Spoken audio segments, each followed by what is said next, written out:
Hello, welcome to the video for the Jam Breakdown, January 2016, Zila, Part 5. Okay, 5 parts in, and we have a basic game working. Hopefully we're not going to have too many parts left. We will see. Hopefully some people are still watching this. If not, just let me know, and this will be the last one. If you enjoyed it, I definitely think I will try to keep better track of what I've done, keep progress, maybe not videos, well, maybe progress videos of the game, but keep progress snapshots of the project. So let's jump right in. We are at the point right now where we just have a bunch of random people running to exits without any sort of organization. We can kill them, but it's not really organized. So I worked on creating a spawner itself, which I've already created and I haven't shown you yet, and then the spawn manager, which controls the spawners. So let's cover our spawner itself. This went through different iterations depending on if I needed it to be a spawner by itself or a spawn manager. So we'll cover the spawner by itself. This one's pretty simple. And it starts up, is it set to spawn? If it is, we want to go ahead and start spawning. Really simple. This is one of those examples of using timers to your advantage. Because I can have multiple spawn events in the same spawner, we use the timer to trigger each one. So inside of my spawner itself, I have a bunch of variables, and those variables are exposed. So if we were to go into our spawner and we looked at it, you'll find these variables. The delay between waves, which technically should have been called delay between rounds, number of spawns per round, number of waves to spawn, and the delay between spawns. Basically, how many people are we going to spawn right now? This would be like 3. How long between each one? 1 second. How many times are we going to do this event? So how many times are we going to spawn 3? Well, we're going to spawn them 4 times. How long between each time we spawn until we spawn the next one? 5 seconds. So basically this will spawn 3, wait 5 seconds, spawn 3, wait 5 seconds, spawn 3, and do that 4 times. That's how I originally had it set up, quick, dirty, and simple. And that way I could basically then configure anywhere I wanted these spawn rooms to be. There's a couple upstairs in the back, and things would spawn. One issue with that, obviously, is I had a crap ton of stuff spawn at once I set up all my spawners. And then I'd have to set up different individual ones. Well, at that point in time, again, iteration. First part was just simply getting crap on the screen. Next part is using that crap. So I created the spawn manager. Now, the spawn manager's goal was basically to manage the spawns. It was to be set up, and the funny part is the spawn manager is basically smaller than the spawner itself. But the spawn manager's job was basically designed to hold our spawn waves and to spawn them as needed. Inside of our spawner, we have this giant ass function right here. Now, originally when I created this, these were not exposed. When I moved it over to the spawn manager, I exposed them so that way the manager could actually adjust these variables as needed, and I didn't have to really rewrite any of the code. I just exposed it and set them. So what we're doing is pretty simple. Basically, I am getting all of our characters. Our characters is an array of my character types, my 2 good guys and my 2 bad, my 2 males and 2 females. Randomly picking one of them, and then assigning that to spawn. I'm using the spawn AI from class node, because if you don't use the spawn AI from class node and you use the regular spawn actor, AI just basically doesn't work properly. It's annoying, So I spawn an AI from class. I assign my behavior tree, and I tell it to spawn where I'm at right now, where the spawner's at. Then I go ahead and set up a delay between spawns. And then I go ahead and, there we go, move this up here. See, this is an instance of I need to clean up my nodes to make it better readable. I set up a delay between spawns, which was like my 1 second, for example. I update how many times we've spawned an enemy. So in this case, after the first enemy, we say we spawn 1 enemy. And then we set survivor spawn. So basically we tell our game state, hey, a survivor spawned. It updates the variable. It updates the display. And then we go to our branch. Now this right here is where this one, honestly, this is an example of needing to do some code organization because this needs to be better set up. So this is the last check that determines what we should be doing. And this is pretty simple. How many waves are we supposed to spawn? Have we spawned all of them?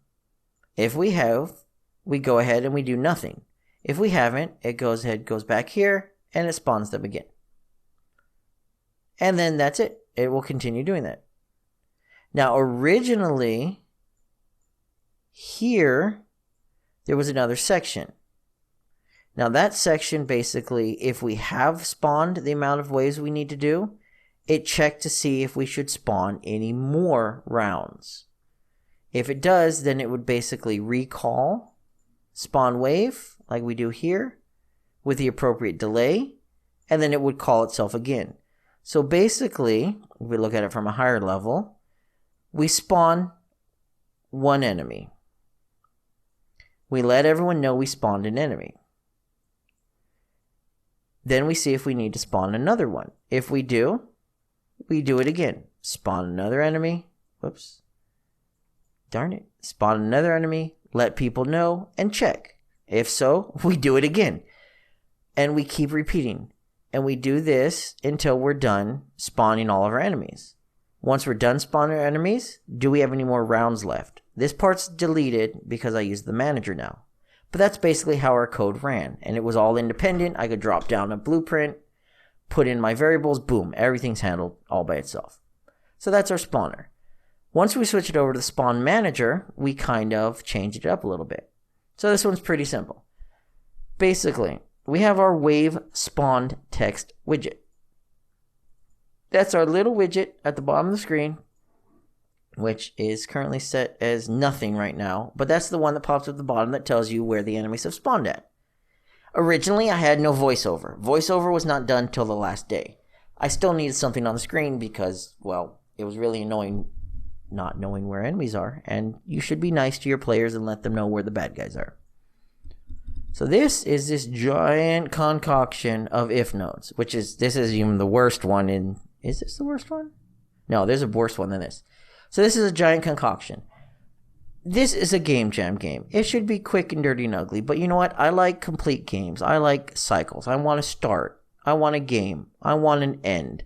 I want voiceovers because I like making my kids do funny voices, and I like doing that stuff. I think it adds a little bit. Normally, I add subtitles to everything, but I didn't this time, just to a few things. And, you know, I like making sure that stuff is correct if possible. I'm not just going to say enemies 1, enemies 2, things like that. So we get to use these awesome ifs and append nodes just to make this giant string. And all we're doing, literally, all we're doing here is seeing, did we have anything on floor 1? Did we have anything on floor 2 also? Did we have anything on floor 3 also? Then it appends this string to customers need assistance on floor, and then you output it to our screen. So this will give us customers need assistance on floor 1, if it's only floor 1, or floor 1 and 2, or just floor 2, or floor 1 and 2 and 3, or floor 2 and 3. Or any combination of those proper values. And that's why you have this giant monstrosity of nodes. Looks ugly, but your players definitely will appreciate it because it's nice and worth the effort. Now, you may see this really funky thing right here. Floor nums X, Y, and Z. This was a brilliant idea as well as a giant pain in the butt. This is actually not, let me go ahead and break these. This is not 3 floats. This is actually a vector. What I thought would be creative was, since I have 3 floors and I need to pass along where these spawns are going to be, is I would just simply store which floors are spawned in the spawner based on a vector. X, Y, and Z, floor 1, 2, and 3. So if I have a value of 1 in my X, it's floor 1. Value of 1 in Y, floor 2. Value of 1 in Z, floor 3. Any combination, so I could have 1, 1, 1, 0, 1, 0, 0, 1. It would give me which floors I'm spawning on. So I thought it was creative, but it turned out to be a giant pain in the butt just because of breaking apart vectors and comparing. So that is how our wave spawn text works. Basically, we start up our spawners. We are going to go ahead and create our widget, and then we are going to set up our widget once we spawn something. So this is simple. We basically say, hey, where's all of our spawners at? This is no longer needed. This was a legacy code that I simply haven't removed because this was the example. This is kind of at the point where I decided I was going to leave in all the stuff for showing for video purposes. See, I didn't even decide on doing video like this until halfway through. Everything was done off the cuff. So what I was originally doing was, before I had them separated into floor 1, 2, and 3, I was simply getting all of the spawners and shuffling them and then assigning random spawns. But it kind of made it hard because you didn't really know which floor they spawned on. You had no pattern. I decided I wanted patterns. So we shuffle our floor spawns. Whoops, let's go back into here. So this one shuffles all of them. This one is just a function that takes our 3 floors and shuffles them. And then this gives our player control back. During the cutscene, I take away player control, and we want to make sure they give the player control back when we start the game. One of the things you will notice if you have cutscenes, or you have a intro scene, or you have a menu, is you might at some point start losing track of your controller, especially if you do things out of order. This is one thing I ran into when I was making one of my games, where I forgot to take away control from the player during the intro, and you were allowed to actually run around in the background of the title screen. And I was actually reading some chat about some of the other game jams, and people forget to do that. So that is one thing to keep in mind. If you have a player controller assigned, which you more than likely will do, and you have a player, which you more than likely will if you're using a scene, it's going to spawn a player, no matter what. This is kind of something important to bring up. You have, your game mode, which is here. Your game mode has the spectator class, which has a pawn assigned to it, which is technically nothing. It's a default camera that has full 3D motion. If you don't have a player spawn point in your map, and you start up that map, it's still going to assign a controller, and it's going to assign a pawn for use. So if you have controls that work, and you have a pawn that spawns, you're going to be able to fly around your scene. And a lot of people don't realize that because they don't really try stuff. So you have a couple options. If you have a user interface, for example, a menu, if you set the input to the user interface only, you're going to be able to take care of that issue. But if you have, for example, my cutscene, like in the beginning where it's showing the button getting mad, there is no user interface. Now I could set the UI, the input to UI only as a side workaround, or what I do, I know we're jumping back and forth through everything, but this is like literally the issues I kept running into in this order and what I had to do to fix them. So in our intro map, once it loads up, on this one, I am, where was it? Intro map, and then I think it is intro manager. Is this it? Oh, let's make button large. Where is it at? Oh, this one's nuts. Oh no, that wasn't it either. But somewhere in here, I think it's in my startup screen. Basically, I'm removing input from the player. If you are using the player controller, like we've set up a controller and a character, you can use the enable and disable inputs off of the player controller. If we do this right here, we have disable input and we have enable input. It takes your controller and your character, and it will disable or enable your input. So any of the input that goes through the player controller, which in our case is our mouse movement and our keyboard movement, it will eat. It will not allow. So one thing I found when I came from my intro screen back to my game was, hey, I can't control my character, and then my character died. So that's what the player control does. I wait 5 seconds, which is our... I originally had nothing, and I originally had 10. I decided on 5. That's our time to give a player acclimated to the controls and to read the instructions. And then we start spawning, which is pretty simple. These 3 things is what it is. So I destroy our hint text when we start the game. We have our hint text right here, which is just right here, which are just text renders. There are 3 little text render actors on the screen, which I will go back to in a second, I promise. I want to finish the other thing up. But basically, we destroy those. We set the spawn wave timer to 1 second, and then we set the timer handle. And then spawn wave is this sucker right here, which is this big old sucker right here, which is ugly. And all we're doing here is basically, should we spawn stuff? That's it. It's honestly as simple as that. This is our master sequence of what to do. But this right here is the most important part. It's, should we keep spawning? How many waves do we have? Are we currently at that wave? If so, let's go ahead and handle game over. If not, let's spawn some stuff. That's it. It's as simple as that. Each of these are going to be identical with the exception of the last one. Hopefully you can figure out what each of them does since there's 3 of them. Each of these handles 1 floor. This is an example of something that could have been done, collapsed into a function or a macro, or done cleaner if you had the time to clean up the code. Because 90% of this is going to be generic. The only thing that's really going to be unique is the spawn points for where it's going to spawn. And this is a array of BP spawner references.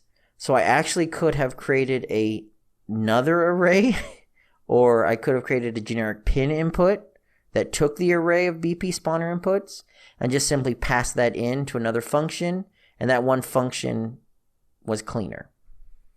So all we're doing here is, if we actually look, there's 1 node here. Do we have a floor 1 to spawn? We're getting our waves, splitting our struct, seeing if we have anything on floor 1, and if so, we're going to spawn a wave by passing in all the information from this wave. And our target is a random spawner. So to clear that up, basically, hopefully it wasn't too, even though there's a lot of nodes here, hopefully it wasn't too complicated. Do we have anything on floor 1 to spawn? If so, pick a random spawner on floor 1 and pass that information of what to spawn to the spawner. That's it. And it repeats for floor 2. Oops, and my comment should probably say floor 2. You can see I copy pasted. Like I said, anytime you copy paste is a good time to break things down into functions or macros or anything to consolidate space. And that's floor 3. After we've told, let's say for example our wave is floor 1, 2, and 3. This is going to grab a spawner on 1, spawn it, grab a spawner on 2, spawn it, well, tell it to spawn, and then grab a spawner on 3 and tell it to spawn. Then we go back down to here. We break up our wave struct and we pass it over to our spawn message, which is our wave spawn text. We covered this one earlier, which is basically passing in what should it show on the screen by passing in our floor number. So that's what's nice. We only need to pass in 1. And then we have a announce wave spawns, which is in here, which is my beautiful, hey, look, I got an extra one right there. This is my beautiful, beautiful if to get voice out. This is really similar to this one, except where this outputs text, this one is outputting voice. What I'm doing is flagging if it's floor 1, 2, or 3 based on our floor number. So if it's floor 1, it's floor 1. If it's floor 2, it's floor 2. If it's floor 3, it's floor 3. Then we run it through another sequence node, and we're seeing, is it floor 1? If it is it floor 2? Is it floor 3? Yes, then we want to play sound floor 1, 2, 3. And then it goes down. Yes, play this sound. Yes, play this sound. And we go through our 7 options. One of my other games, because I took extra time and I decided to do it quote unquote right, I basically had sound files split apart. So, for example, if it says customers need assistance on floor 1, or customers need assistance on floor 1, 2, and 3, something like that, I would split it apart into different vocal tracks. So I would have customers need assistance on floor as one track. Then another track would be 1. And then another track 2, another track 3, and then another track would be the word and. And then using this same type of thing, I would break it apart into what I needed to combine, and then I would output a custom wave that would say customers need assistance on floor 1 and 2, or customers need assistance on floor 3. And it would break it apart with a bunch of other ifs and a bunch of other checks using a bunch of other files into a custom output node. Now, that takes more time. It takes more recording, editing, and you know what? I didn't want to do it this time. Simple as that. So I just recorded 7 different waves. Well, actually, technically, my son recorded 7 different waves. And I cleaned them up, and I put 7 different files, and I just do this nice little if loop, and it works.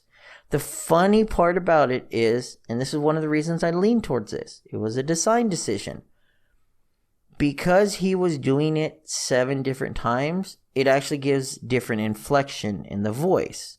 It's not the same statement simply played back different ways with different things appended to it. And if you listen to a couple of them, he actually says them wrong, like floors 3 instead of floor 3. And he actually giggles during one of them because he started laughing. So it gives it a little more humor, and actually I liked the outcome, so I kept it like this. So it's one of those fun little design mistakes that turned into something fun. So I have no clue what we were doing. Let's see, we were spawning stuff, right? We were in spawn wave. There we go. So that right there, at the end, after we've spawned our 3, we've started spawning, our people. We've then put on the screen what floors. We've then vocally said, with our little bing bong sound, which I am super happy came out well, our announcing. Then we determine what to do next. We add 1 to our spawn wave. We determine if we have any more waves, and then we determine if we've spawned them all. If we have not spawned them all, this is where we recall our spawn wave function after our delay time, and then we repeat everything we've just done. And we continue looping until we're out of waves to spawn. Once we've spawned them all, we then go ahead and technically call it again with the longer delay. We have a wave delay, and we have a delay after last spawn. So let's say we have 3 different waves, each of them waiting 5 seconds between. Well, then after those are done, we have our delay after last spawn, which is intended to allow our player to have a little bit of time to catch up. You know, this could be 10, 20 seconds. Just a little bit of delay between each actual full onslaught. Now, technically, this should probably be called later, but as I created the code as I was going along, I just went ahead and added it here. After that, basically, this is kind of funny. So if you look at this, it's technically backwards. But because I have a delay in here, it works out. We're telling it to spawn. After we tell it to spawn, we go ahead and we update the wave that it's going to spawn. Technically, it would probably be safer, quote unquote, and saner to update the wave and then tell it to spawn. But because we're waiting, we're going to wait at least 5 seconds, and then we're instantly going to change this beforehand. We're good to go. But that's just an example of me adding on code at the end, and you know what? Screw it. It works. 90% of programming is it works, and when you test it, it doesn't really fail. If you want to be safer, you just basically take these nodes, split them off, put them in front. We're good to go. But that's what our spawn wave does. Basically, it's going to see what it should spawn, tell the spawners what it should spawn, and then continually repeat until it's done. And that is where the last one comes in. Where is that at? That is where... Where'd that go? That's where this comes in. Here we go. So originally, this is one of those examples of iterations. This code right here. Are we done spawning? If we are done spawning, handle game over. This code was actually over here at the end. Because if we're done, basically it kills the timer and then it handles the game over. And when I tested it, it actually worked perfectly fine. But I tested it by cheating and jumping ahead of waves. When I played through the full game, what ended up happening was what I do to check if there's a proper game over is I check to see if there's any enemies left on the screen, any enemies left. Now the problem is if you manage to kill all the enemies while it's waiting for the last wave to spawn, technically there's one wave left to spawn, but you have no enemies left on the screen. So it would trigger the game over one screen too early. Now, doing it this way was wrong in the first place, having the code over here. I just simply kept tacking on code because, well, it worked. This is why it's a good example. If you're doing a game jam, try to leave the last day for polishing, tweaking, and testing. One of my first jams, I didn't play through the entire game. I was tweaking to the last minute, and it actually had a complete game-stopping bug where you could not finish the game. And I was very devastated. That sucked. And it was on live. It was on Aller's Twitch stream live, and it was so embarrassing. He got stuck halfway through the game. So always try to leave that last day for polish, testing, play through your game completely at least once, if not twice, to test and make sure it works. So that's why this code is now here in front, because it was broken. So, game over. What do we do for handling the game over? Well, let's find our game state interface. And we'll go to game state, and we have our handle game over. And this is one of those fun little things where you just make stuff work. So, handling game over. This is that part I was telling you about, checking for survivors. All this is doing, first of all, there's 2 different checks for survivors here. Originally, well, here, we'll go back to that. Ignore what I just did. We check for survivors. If there's any survivors left, we wait 2 seconds, and then we check again. And that's all we do. Just every 2 seconds, we check to see if we have any survivors left. Once we run out of survivors, and keep in mind, this is now only going to be called once there are no more waves, because now hopefully you can see what I meant by my mistake. I had 1 wave left to spawn, but I killed them all. It would trigger this, and it would fail. What we do is we disable input to make sure our character can't do anything. We create our game over screen widget, put it on the screen, and then we go ahead and set the input mode to user interface only, so that way the player can click continue or quit. Now this little check right here, there was not a lot of bug testing. This game could have used some bug testing. It could use some gameplay. It could use some tweaks. Spawning characters too quickly on the same spawn point, characters getting stuck, having the same event called multiple times at the same time causes issues. I'd run into a problem with the last waves where the game would actually end. The last wave would spawn, and there would either be negative people waiting, which I still don't know how that happened. I didn't want to check and figure it out. Or there'd be positive people waiting. I would never have the right amount. In theory, if someone spawns, it keeps track. If someone dies, it keeps track. And if someone escapes, it keeps track. But at some point, those would go out of sync, and it would stop syncing. And because what I was doing here originally was pretty simple, you would think it would work great. And we would do, if, and then I would just do if number alive was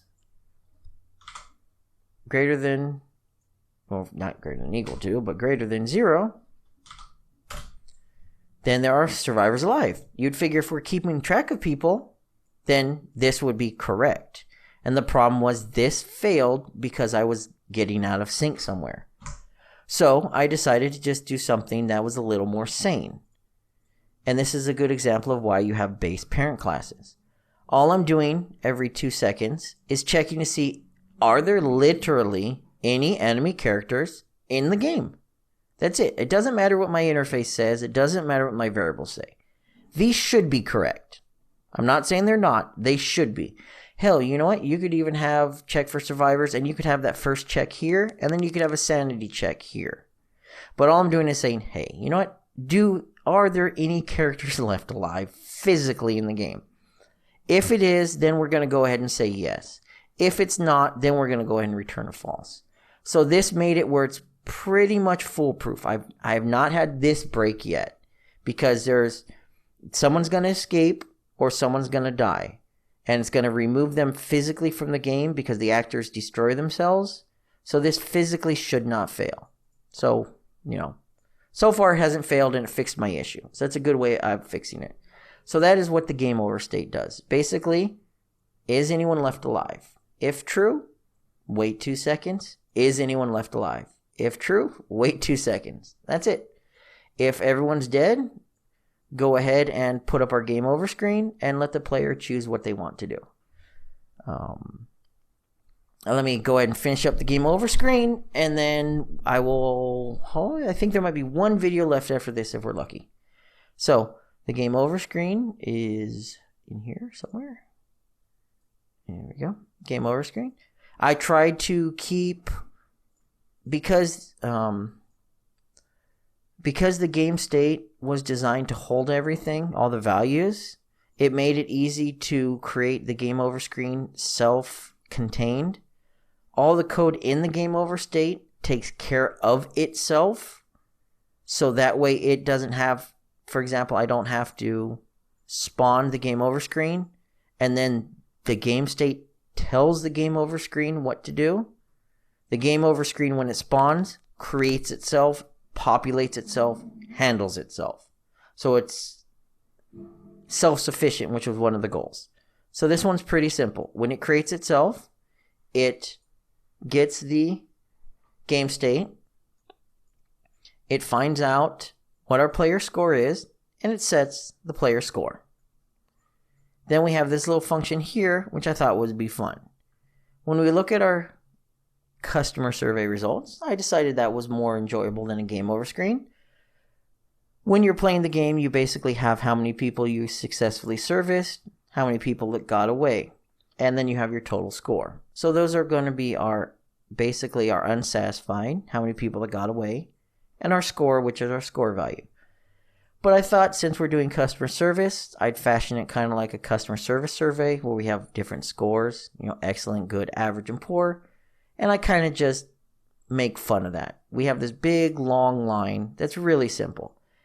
How many people did we kill? How many people did we quote-unquote service? Let's say it's 100. And all we do is we randomly get one of the values between 0 and how many people we serviced, 100 in this case.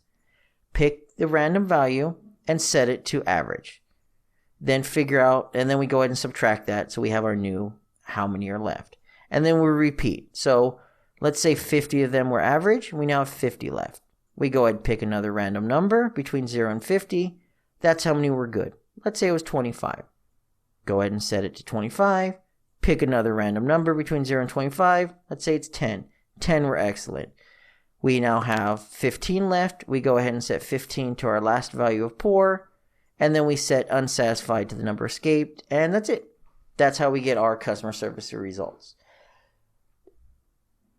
The goal of this game was to have fun, something simple. If you notice, there's no end game condition. There is no way to lose.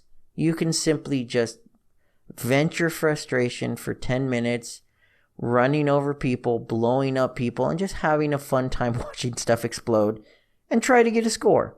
And I thought throwing in the little customer survey results screen fit the theme and made it a little more entertaining. It's all about just finding stuff and going with it. So that's how our end game screen works. And of course, we have a quit and restart button. Hopefully, these are pretty simple enough to understand.